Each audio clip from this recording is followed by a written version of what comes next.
Hey guys, Mike here from 720. Hey, I wanted to just shout out a couple of quick tips for designers preparing their portfolios. I want to help you land the best job, get the most attention, and avoid any pitfalls that I see sometimes. Tip number one is impress at the very first glance. If you have 1.5 seconds to tell your design story, what are you going to tell that person in the first glance when they first open your portfolio? If it's on web or if it's on a PDF format, what's the first thing they see? You want that to really summarize who you are as a designer. You want that to summarize some of your greatest assets and skill sets. Tip number two is cover your bases. Think about some of the general design bases that you need to cover that you don't want to prevent you from getting a job because they haven't seen some of your work. So some of the key things: branding. Where have you demonstrated your skills in branding? What about digital?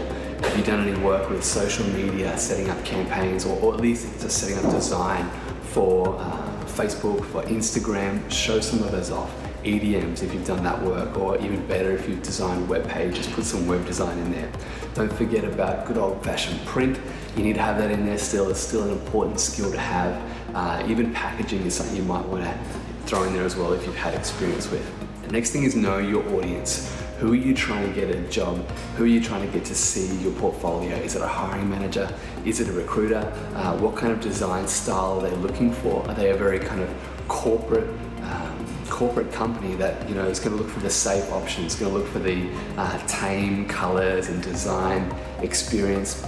Or are you looking at a company that's all about pushing the boundaries, really fun, loud, exciting companies? You may want to have a bit of both in your portfolio, a safe option and a highly creative, bright, loud option as well. Tip number four is have an adaptable portfolio. You never know the kind of scope. Read through the job description of a role you're applying for, and potentially you might want to adapt your portfolio towards that. It might be a role that's very strong in brand. They really want to see some brand examples. Don't leave your best branding work down to the bottom of your portfolio. Put it front and center, and adapt those as you need to. If you're a junior and you're really looking to get a step forward, then some of the advice that I'm constantly giving juniors is have more commercial work in your portfolio. I know it's hard, everyone's graduated at the same time, we've all got the same student portfolios that you're showing us, which is fantastic. They do a good job of showing us your creative style, but have some real clients in there as well. If you haven't been freelancing, I encourage you to find some. The best place to find them is close by with your friends and family. Look at who has a business, or maybe a side hustle, or maybe a market stall, or a hobby, or something that you can set up some branding for. Do some creative design work for their social media page.